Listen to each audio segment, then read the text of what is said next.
production and distribution of City Club forums on IdeaStream Public Media are made possible by PNC and the United Black Fund of Greater Cleveland, Incorporated.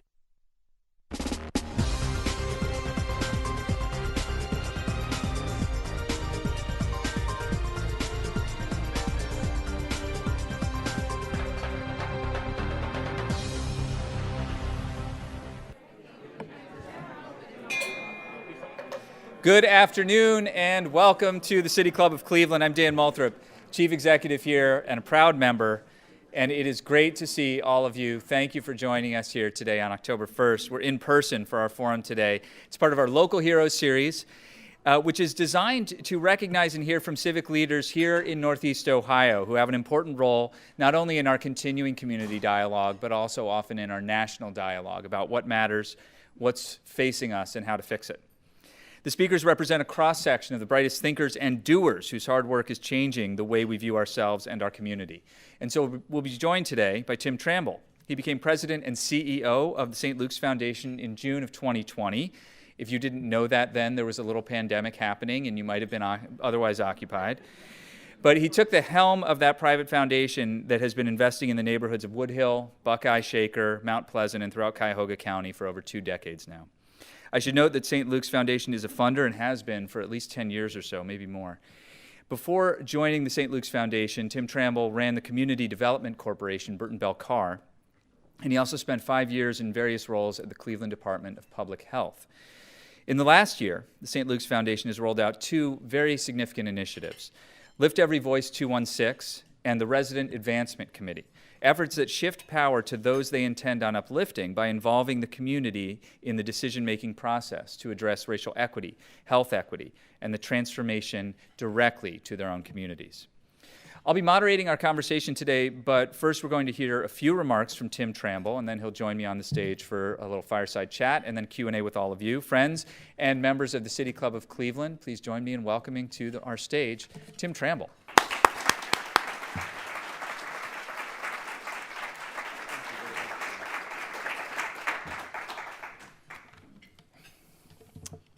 Thank you very much, Dan. Good afternoon, everyone. Thank you all for your presence. And I want to thank Dan Moulthrop for inviting me to speak at the legendary City Club of Cleveland.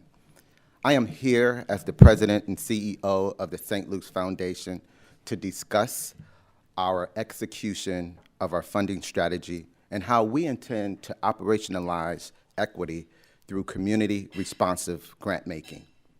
I commend our board and my predecessor, Ann Goodman, for aggressively centering equity in our strategy. I am honored to acknowledge the talent and the commitment of the dynamic team I work with daily to breathe life into our mission. We have here today some of our board members, some of our staff, and some of the members of our Resident Advancement Committee. I'd like for Ann O'Brien, George Mateo, Patrick Canary, Ken Laurie, and Kathy O'Malley, and Zuma Zabala to please stand.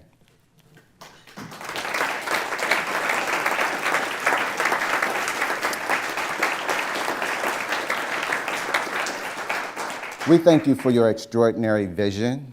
I'd like Elizabeth Hunnell, Christine Manning, Peter Witt, Indigo Bishop, and Dion Huffman to please stand.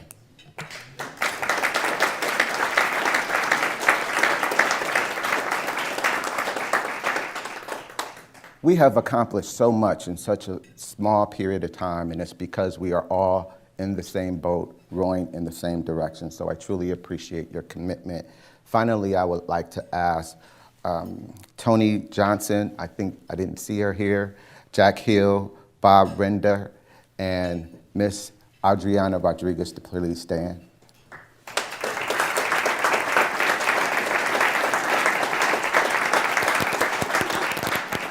These are members of our Resident Advancement Committee, and they are the engine that helps us shift power to the people they actually make the decisions for our community grants. So we truly appreciate you for what you mean to our vision, what you mean to our mission, and what you mean to our strategy. With that, I'll say that the St. Luke's Foundation has a 127-year legacy of service in Cuyahoga County, first as a hospital for 103 years, and second as a foundation now in our 24th year of operation. Today, our endowment stands at $220 million thanks to a very savvy investment committee led by Ann Farrell. We all at the St. Luke's Foundation are appreciative of our colleagues in the philanthropic community. We have had nothing but rich experience of collaboration, partnership, and peer-to-peer learning. And those individuals and foundations include Sue Cray and her team at the Sisters of Charity Foundation, Mitchell Balk and his team at the Mount Sinai Foundation, Ron Richard, India Pierce Lee, Lillian Curry, and the Army at the Cleveland Foundation, David Abbott, Alicia Washington, and the team at the Gunn Foundation, Kathy Belk at the Deaconess Foundation, Susan Athens at the McGregor Foundation, and the list goes on. We thank them for embracing us and for partnering with us.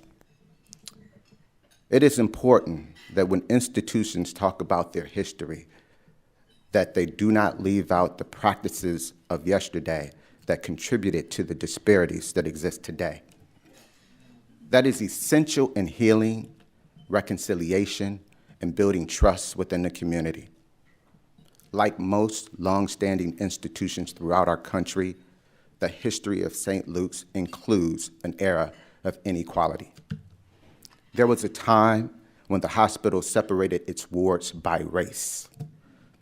There are documented accounts of discrimination, both against groups of African Americans and members and Black patients of the hospital. There was a time when job opportunities at the hospital and amenities each patient was afforded was based upon the color of their skin. These realities are inescapable and undeniable, but surely, if we can make it to where we are today from those circumstances, we can reach the destination that we seek upon the horizon. See, it was in 2019, before the tragic death of George Floyd, before the tragic death of Breonna Taylor, and before the biggest uprising of racial justice in our country, the St. Luke's Foundation in 2019 declared in its vision statement that people thrive as a result of living free of racism and poverty and experiencing equitable economic opportunities and conditions that allow them to lead healthy lives. Such a powerful vision presents an abundance of opportunities for change that don't just show up in charts and graphs, but actually results in people that they can see, feel, and experience in their life-altering conditions. That is our inspiration, that is our motivation, and that is what we aspire to. Thank you all.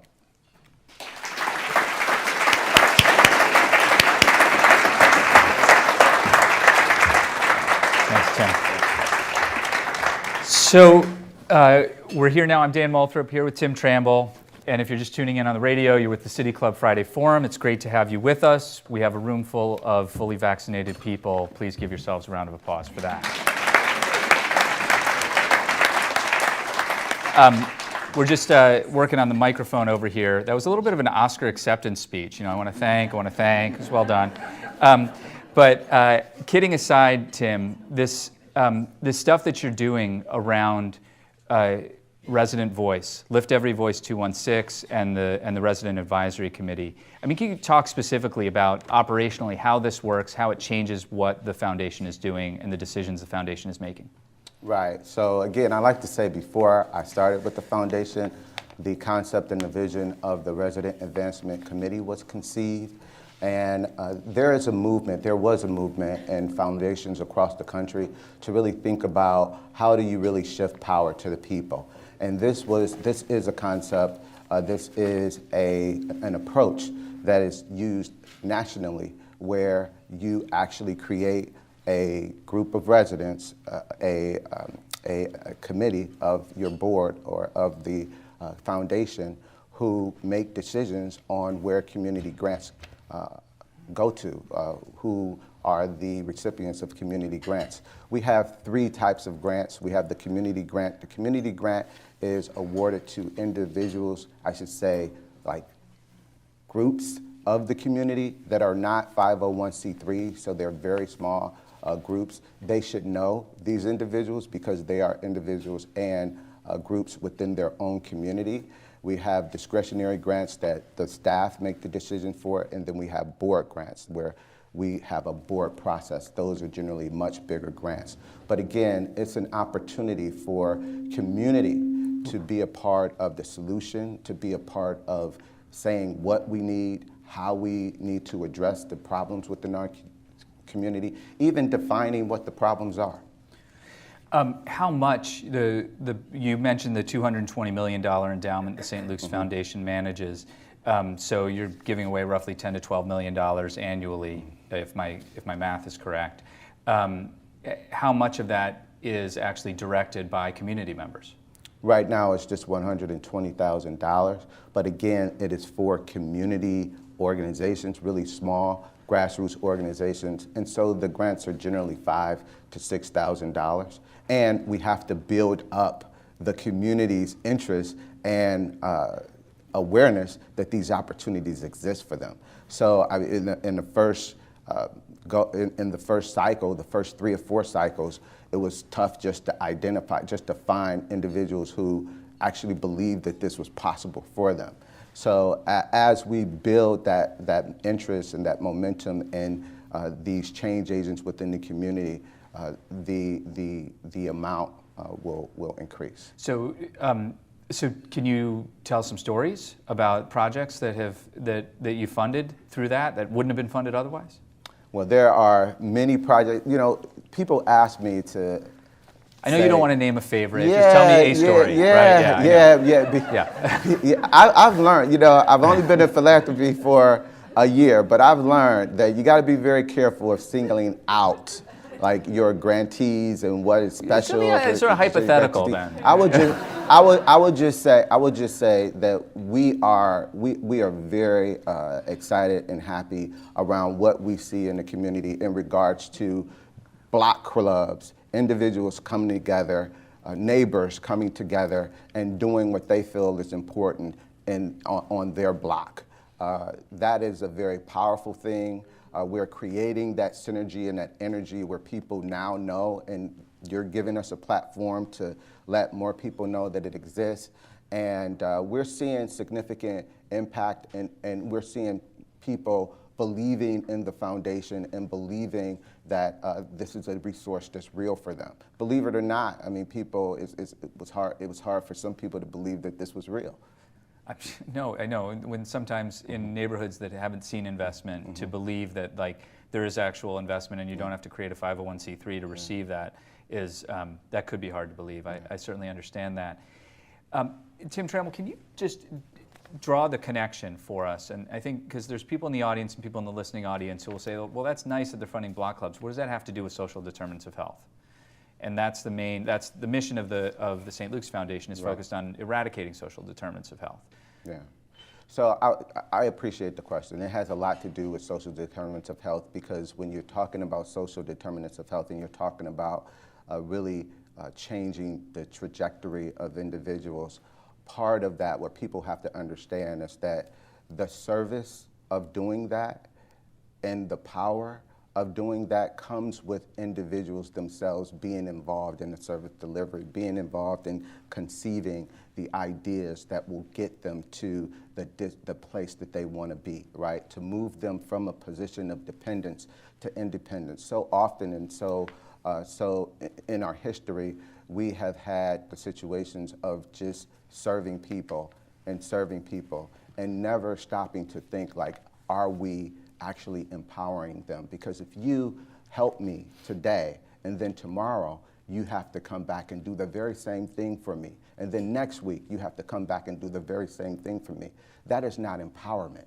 right? In fact, it is subordination, right? Where I have to support to you because I need you, right? So to truly empower people means that you do not do something that perpetuates your service to them, except, and of course, with the exception of individuals who are truly disabled and can't do for themselves.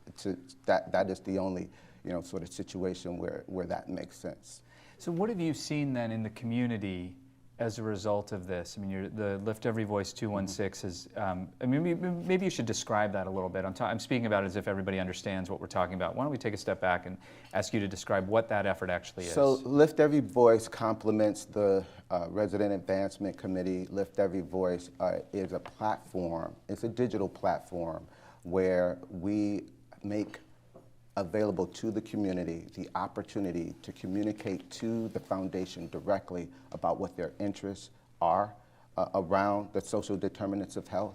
We do outline the social determinants of health in plain English, and it gives them an opportunity to communicate those ideas and thoughts to us regarding who serve them and who they see as the organizations that are most impactful in their lives, and what doesn't exist that should exist, right? What we should lean more into and what we should pull away from. We want to give them that power in our evaluation metric. We are approaching our evaluation different, where we actually want to incorporate the lived experience in that evaluation metric. So it gives them the opportunity to communicate with us.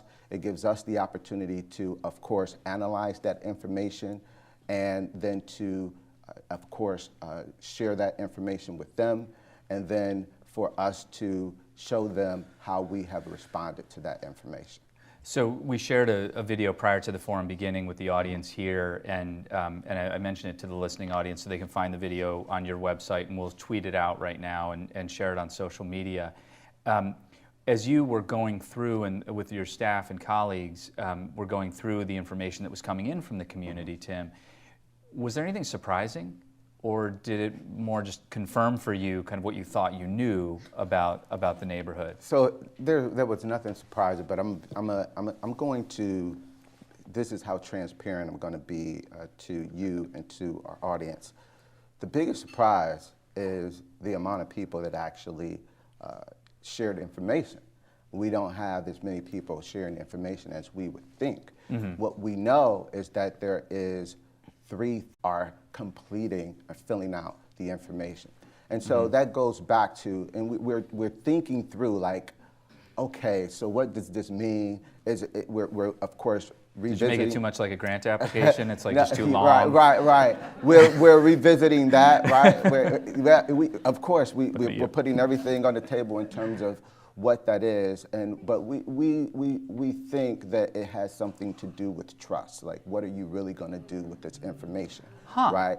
And so that's a part of what I spoke about, right? Like, we got to be honest about where we start from. We got to be honest about where the community is in regards to its perception of the institutions, right? Mm-hmm. And how they have served them in the past. We got to be honest, and we got to confront that, and we got to address that, and we have to build that trust within the community. And again, you can't do that without being honest about the past. If you just talk about all of the wonderful things that happened in the past without reconciling the things that have contributed to where we are today. So what is that, what do you think the answer is then to, because it's not just sort of about increasing engagement, it's mm-hmm. about rebuilding trust where Absolutely. It has fallen apart and building new relationships.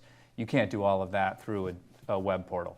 Absolutely. So we do way more than just have that web portal. We do more than just have that platform available, right? We are doing a lot to show the community that we're really serious.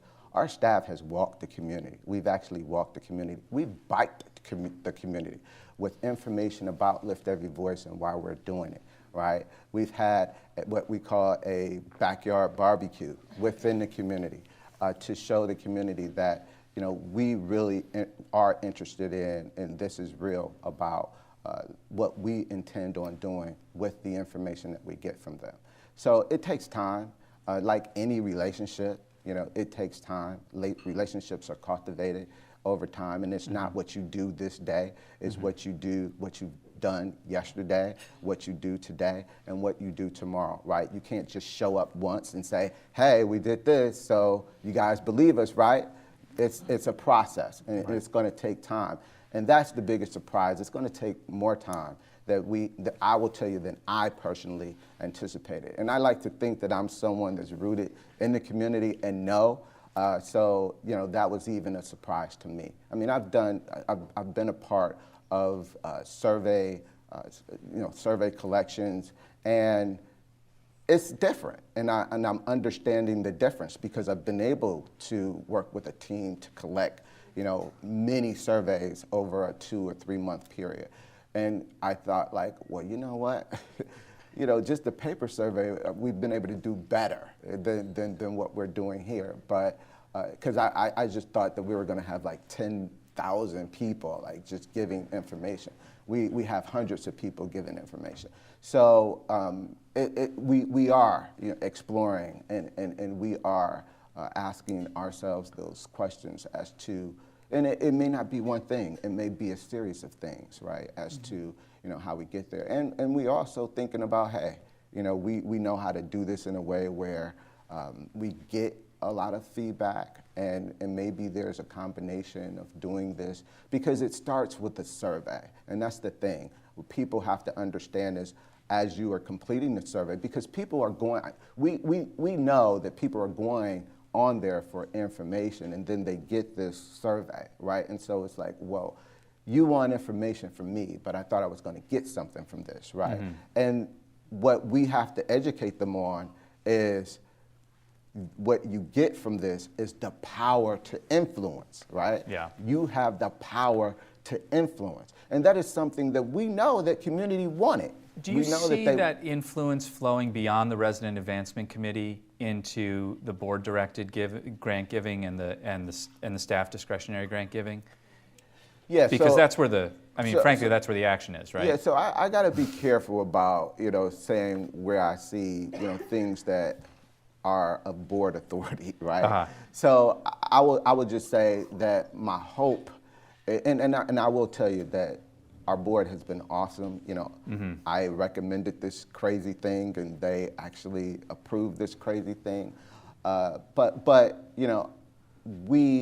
I hope that through the evidence of what information we gather, that this would allow us to move further and do more around shifting power. Mm-hmm. Tim, can you talk a little bit about the service area of St. Luke's Foundation, mm-hmm. Buckeye-Shaker, Woodhill, Mount Pleasant? You have the possibility, along with your partners in the CDC community, to make some substantial change to the built environment mm-hmm. there, and to the economic conditions in which people are raising families and living their lives. Can you talk a little bit about kind of where you see you and your colleagues can make the biggest difference? Yeah, so I want to be careful about how the reason why I want to be careful is because we're telling community. Walking on hot coals over here. So here's the thing, we're telling the community we want to hear what they have to say, yeah. And then I come in and I say, and I speak a vision that might not be consistent or just my vision, right? So I do want to be careful, like we're really sincere about what we hear, like mm-hmm. we want to learn from the community, and we want that to drive what we do. So that is like real. But everyone who knows me, they know I do have a vision for the community, right? So I just want to be careful about, espousing my vision, but at the same time promoting Lift Every Voice right here, saying that we want to hear your voice. We want to follow your direction. So, mm-hmm. That's Can it be a fine both line. And? Can it be a both and? Yeah, it could definitely be a both and, but I just wanted to make that clarification that Fair. We are sincere, and we're not we don't already have all of the answers. Okay. That being said, for me, Tim Tramble's vision for the community is that we recognize that in order to be, people like to use the word community of choice. In order to be a community of choice, you have to be distinctive. And you have to have amenities that are specific and unique to that community.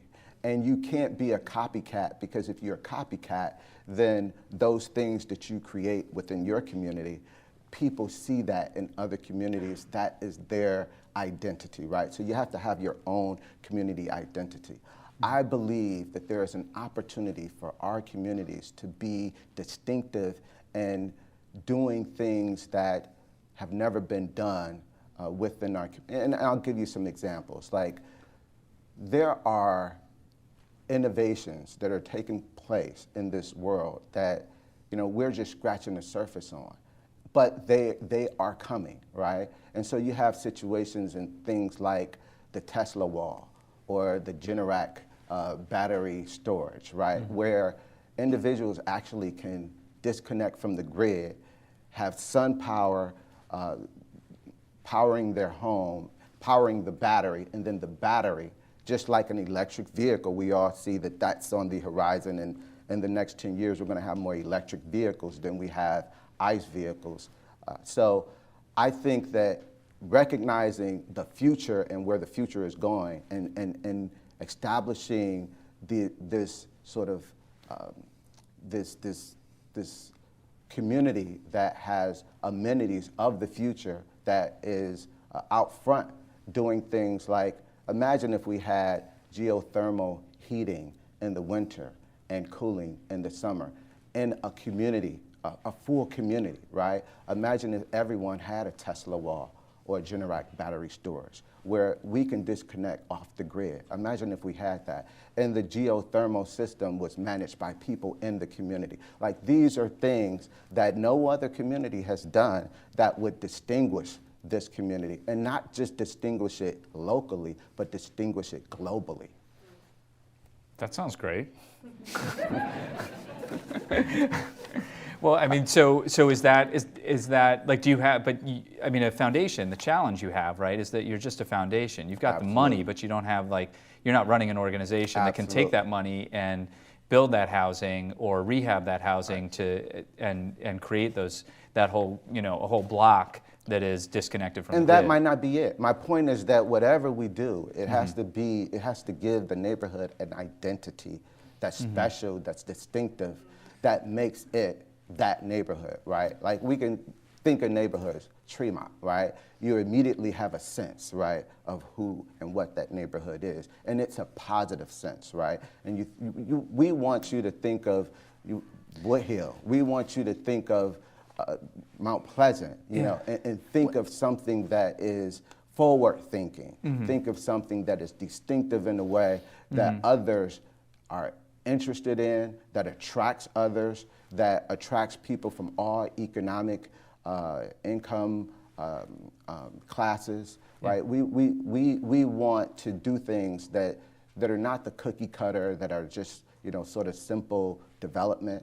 But it does, I'm talking about things that the reality is that it requires, like, really out of the box thinking. Yeah. And that's the good thing about a lot of the change that we see taking place today in regards to leadership and so forth. When I think about those neighborhoods, there are a tremendous number of assets that can be built on. I mean, in Buckeye-Shaker, you have Shaker Square, which is certainly at an inflection point, and the Larchmere neighborhood, which is kind of thriving by many measures. You've got Luke Easter Park in Mount Pleasant. Absolutely. You've got a really successful permanent supportive housing right there on Buckeye. Right. And you have a lot of opportunity to reinvent retail there as well. Absolutely. I'm framing that there's another way to look at opportunity to reinvent retail as like empty storefronts. Right. But there is the infrastructure of a thriving commercial district that is not yet thriving. So it does seem to me that there is definitely potential, and not that. When I say the word potential, it means like, oh, there's no assets. No, there's lots of assets there, plus the rebuilding of Woodhill Estates, which is how many, I mean, that's how many millions of dollars investment that's about to happen?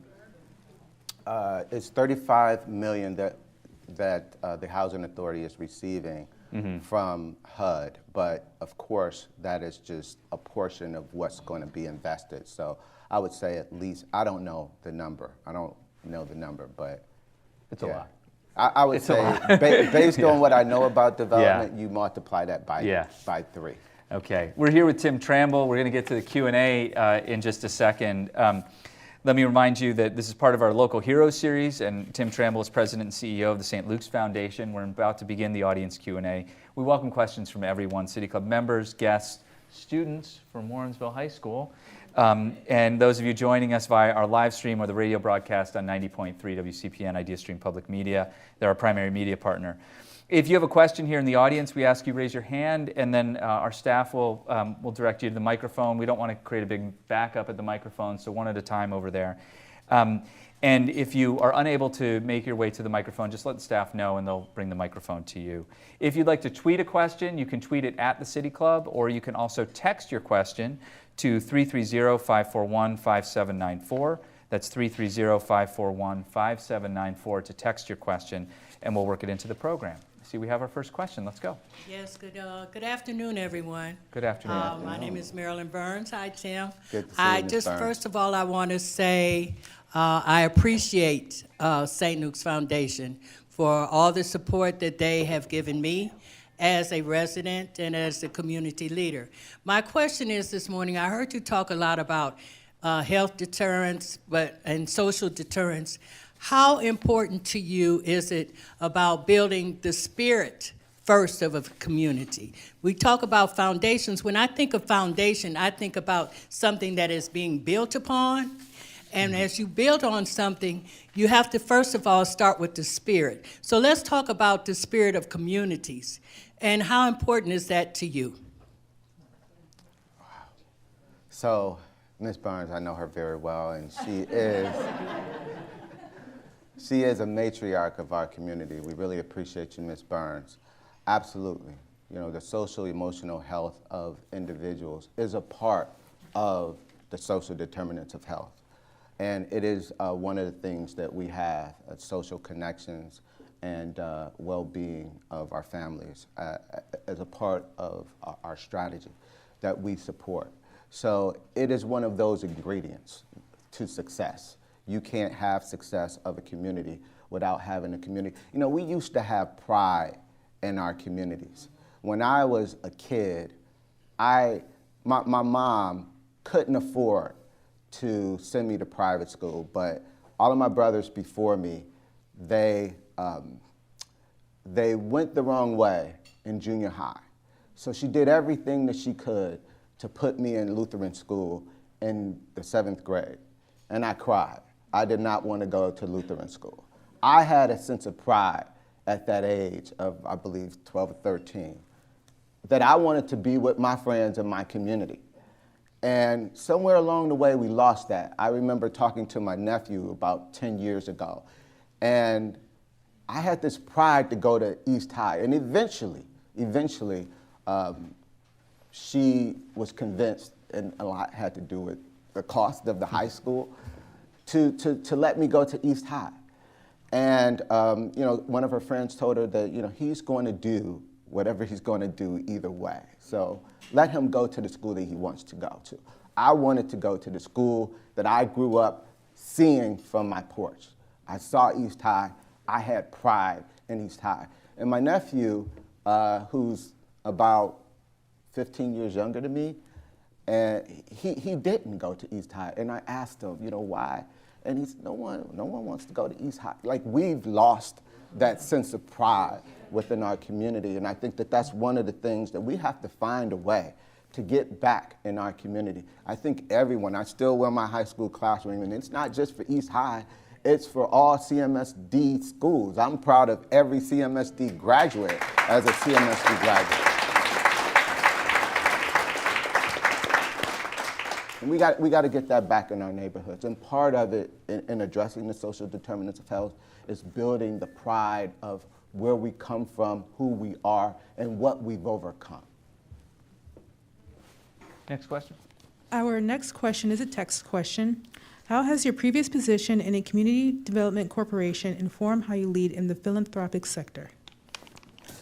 So, I think that's evident, right? Lift every voice. I mean, it's the blueprint for community development. Community development, it's about you can't work upon the people, you have to work with the people, right? And so to be quite honest, what I'm doing here, other places in the country, community development executive directors are like highly sought for bigger positions. In Cleveland, it takes a while.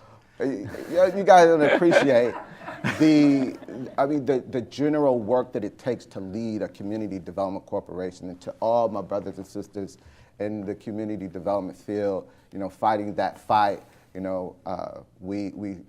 honor you. It is tough, difficult work, but it is grounded on being connected with community and not directing, but following the voice of the community. Hi.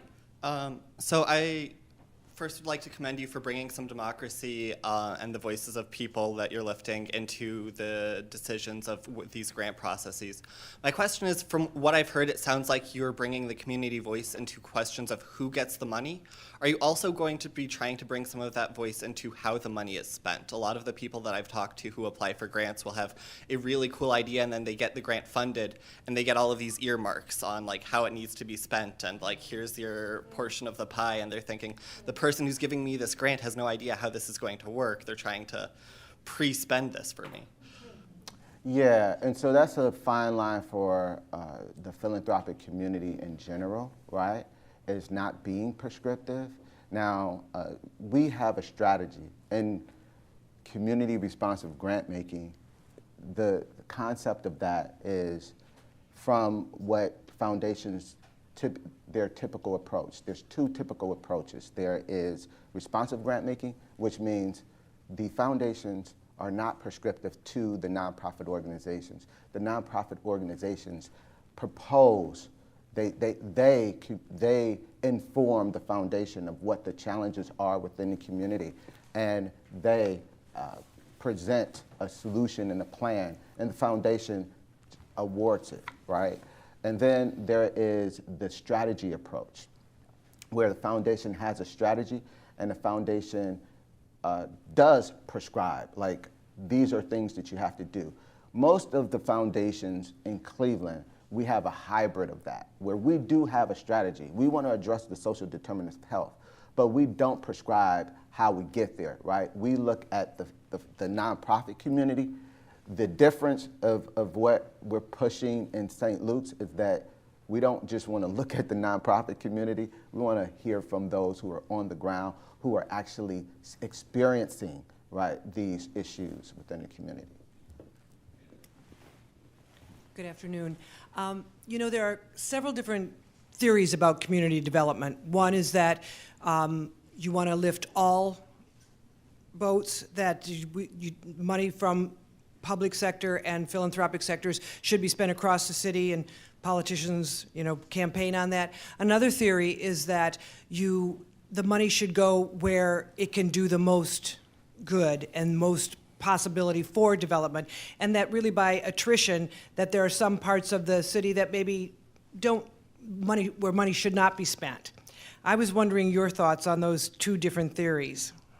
Wow. I say wow because I really have some real out-of-the-box thinking on that, and I think my thinking might even be controversial. So, I hope so.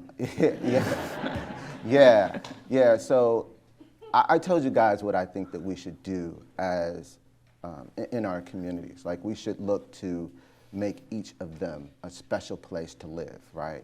And not just shoot for local special identity, but an identity that's world class, right? And so I do think that we are at a place in some of our communities where it would be beneficial and it would create a great opportunity to rebuild. I mean, to just clear and rebuild. I know that's very controversial.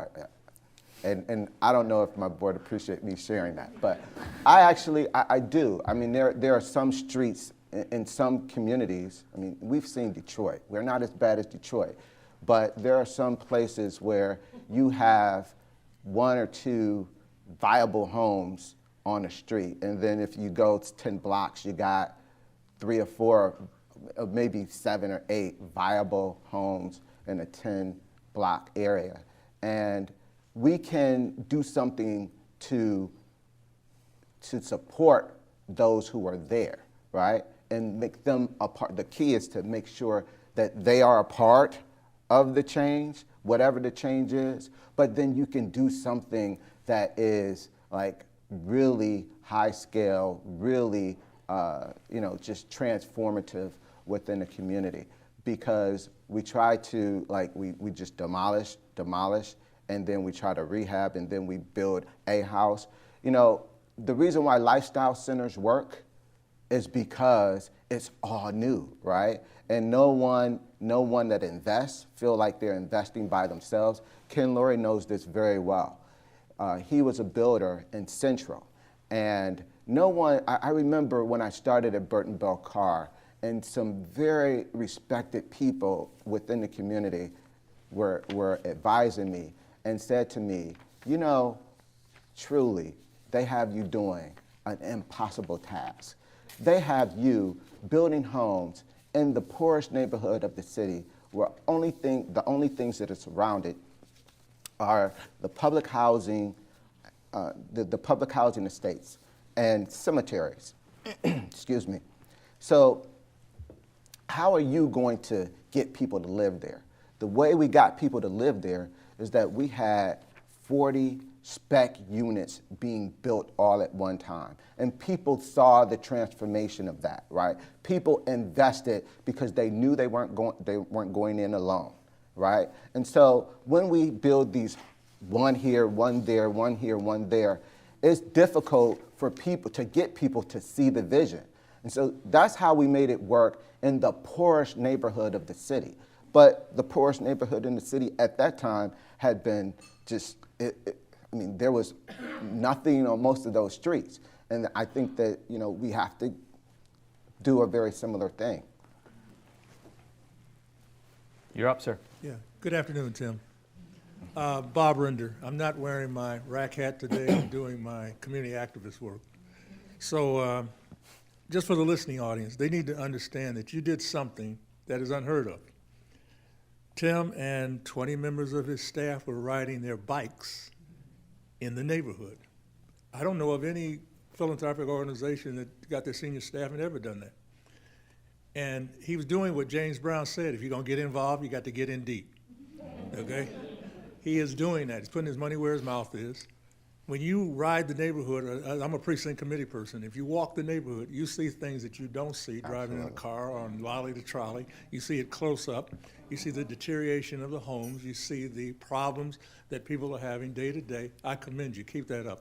My question is, there used to be the Bright and Beautiful Block Contest that was sponsored by CEI and the Call-in Post for 25 years. Neighborhoods would compete for prizes, and they would all go down to what's the hotel downtown? The Renaissance? The Renaissance, yeah. 1,000 people would show up, and they would have awards, money prizes, trophies. I hope you would consider bringing that back, Tim. Okay. I got to learn more about it. I'm sure you'll tell me. Thank you very much, Bob. I do know Bob, and he is a patriarch within the community. Thank you very much for all that you do, Bob. Next question. In the last primary, we had less than a fifth of the whole city coming out to vote. That's right. And in your neighborhood, Ward 7, it was under 10%. How can you take this community voice project and then parlay that into greater voter engagement? Yeah, that's a really good question, and that is, my staff, they know that, like, one of our meetings, I actually brought that up. Like, this is what we have to deal with, and this is kind of when we are trying to figure out what the issue and the problem is, right? It's the apathy that exists. But we have to recognize why the apathy exists. You just can't define a problem and don't define and figure out the the cause of the problem. There's a reason why people are apathetic to voting and to participating in things. And that's why I said, we have work to do, and it isn't a thing that you do today or do yesterday. It's a continuation of work. Like Bob Rinder said, we have to be out in the community. We have to show that we are sincere, and we have to do things in action, not by talking, not by having a wonderful vision statement, right? The key to the progress is in the doing, right? It starts with the wonderful vision, right? But the key to getting people to believe and getting people to be involved is in the doing. And we have to continue to do that, and we will.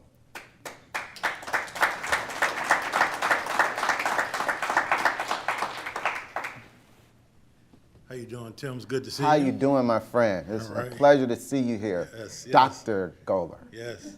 I just have a question. I mean, there's a saying that says, the more things change, the more they stay the same. And so I'm just curious. You mentioned a lot of foundations in the beginning, and you look at our communities, and there's been a lot of money that's been poured into our neighborhoods over the years, but you look at our communities and we're suffering, right? And so I'm just curious to know, in terms of scale, how do you, because I mean, you can't argue that there's been some good things that's happened in our communities and neighborhoods. But how do you take the lift every voice and, because I love your approach, but take it to a scale where more of the masses of people are benefiting versus individuals or more of a micro level benefits? Mm-hmm. Yeah, I appreciate that. And part of it is sort of recognizing what the history has been, right? Because when we ask ourselves, think about all of the millions of dollars that have been poured into our community, and you ask yourself, like, who benefited, right? So if we change the answer to that, I believe that we get way more progress than where we are today, right? And we do ask ourselves, that's an equity question in our application. Where will the money land?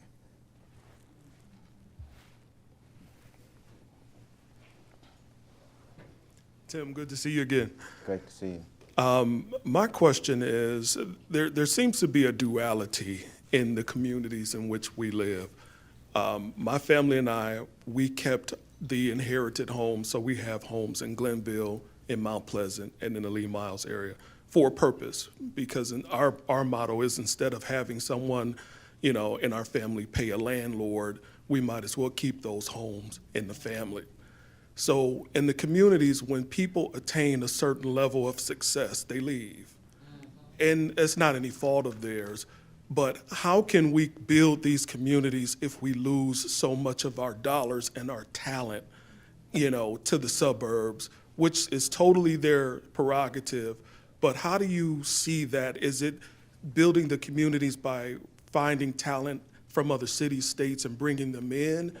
Or can we fight the battle of losing people in our communities and really building from within, and like you said, keeping that heritage, that history, and building on that from within? Yeah. So, and I think of your question, I mean, I don't have all of the answers, but I definitely think that we can do more as individuals in realizing that we have the power to influence our environment than it has to influence upon us. That is something that, I say to young people, right? Don't think that your environment defines you. You can define your environment. And so, thank you. And so I want to be respectful of those that do leave, but we have to be, for us that don't, for us that decide that we want to stay, we have to be those models. And we have to tell the story. I tell the story of living on East 89th off of Cedar. I tell the story of how I've never been robbed right? There are some people that have, but that's all you hear. You hear about all of the negative. You know, our home have never been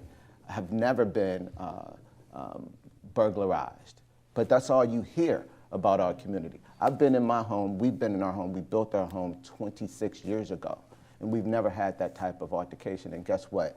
Everyone on my street know that between 8 and 5, no one's there.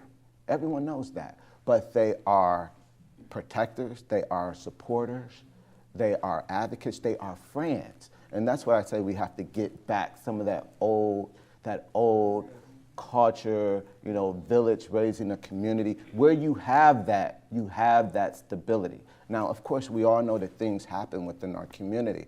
And if you are doing the right thing, believe it or not, those very people that perpetuates the negativity, they respect you, and they see you as an asset within your community, and you're protected. But they have to know that you're real, and that you're there for them, and that you don't have your nose up, and that you're like thinking that you're better than them as you walk or as you traverse your community. Tim, is it from a community development standpoint, though, isn't part of the solution, I mean, not so much about individuals and how they, and their own posture towards their communities, but about the different kinds of housing opportunities that are available for people, so that as their needs and desires change, there's something else for them in the neighborhood or in a nearby neighborhood rather than in another municipality. Absolutely, absolutely. But I mean, we don't have an absence of places that we can build, right? Mm-hmm. I was only in my 20s. My wife and I, we were fresh out of college, and we built. And that is a asset. That is an opportunity. Yeah. You know, I mean, something you can afford to do in Cleveland that you can't do in other places. That's what I'm trying to say. Right? You can't go everywhere as individuals that are buying your first home and build, right? Right. And that's one of the few competitive advantages that we have, right? Mm-hmm. Is that you can actually build a home. I mean, it's getting more and more expensive because of inflation and the cost of materials. But, I mean, you can build a quality home in the city of Cleveland because you don't have to pay for the land for $200,000. I know for some that sounds like a lot of money, but you go to other places and you're paying $200,000 for someone that lived in a home for 50 years. Mm-hmm. Hi. I want to actually address a question then that you raised in my head as part of the board for St. Luke's, when you asked if the spirit of lift every voice is actually also something that transfers into making decisions around bigger grants by the board. And I'm going to say yes. Just yesterday, we unveiled the breaking of the Ubuntu Gathering Place for East End Neighborhood House, a project that we've been working on forever. And the St. Luke's Foundation was actually really responsible for moving that needle forward by making the biggest contribution and investment for that park to happen. So it's really important that the leadership of the organization is actually driving the same motive for lift every voice to bigger decisions. But with that, I also want to ask Tim, how do we then engage other funders, not just within the foundation world, but specifically around the public sector, to see the value of, again, not just granting grants to organizations to put out outputs and sometimes outcomes based on their own directive, but how do we get other funders to understand the value of seeing what's necessary in the community, that we may have an idea to service the community and we have input and expertise, so to also see us in the makeup of how do we implement that, because I think that's what the St. Luke's Foundation is doing. How do we get other funders to join in that effort to make that happen? Zuma, I sincerely appreciate you helping me, right, and bringing to the forefront that we are we have this philosophy that permeates not just with the community grants, but throughout all of our grants. Thank you very much. I should have made that point earlier. I appreciate you getting up to make sure that people understand that it's not a place for how we are looking to operationalize equity in every area of our grant making. So thank you very much. And to that point, we are looking at the pool of grantees that we fund, and we're looking at what they do, and we're asking a question in every situation, like, does equity live here, right? And again, in our application, you've seen our application. Yes, I have. We ask equity questions, specific questions around how are people involved in the service delivery? How do they benefit from the actual grant funds that we're providing, right? Not in service, but as individuals that are working towards the service delivery. So thank you very much for that. We look at the pool of our grantees, and we want to have pride in knowing that there are grantees that are being given the opportunity, if not for the mindfulness around equity. And we do have in each of the slate of applicants over the last year, we're very proud. And I would even say not just the last year. I think St. Luke's Foundation has been at the forefront of just giving opportunity to organizations that might not have the resources, they may not have the history of support, but they are very relevant to community. And it's one of the things that I think that relevance has been undervalued for way too long. And when we talk about, and the point that Tim Goller made about how we've been doing what we've been doing for so long, we are trying to do things different in valuing relevance and valuing how people are relatable to those that they serve. I think that is a space where we'll see a significant amount of impact. Tim Tramble, give him a round of applause, please.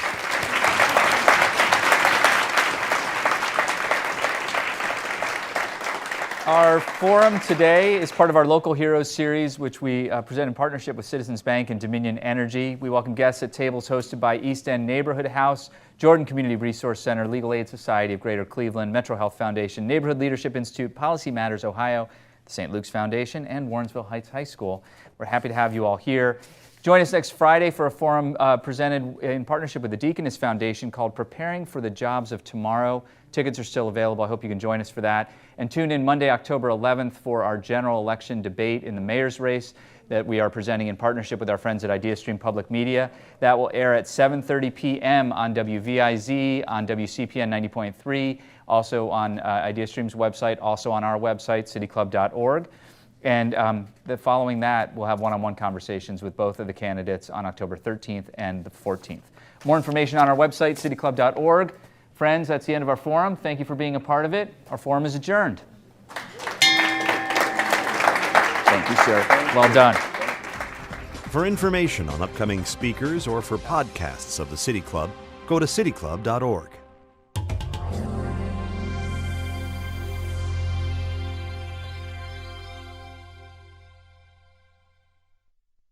Production and distribution of City Club forums on IdeaStream Public Media are made possible by PNC and the United Black Fund of Greater Cleveland, Incorporated.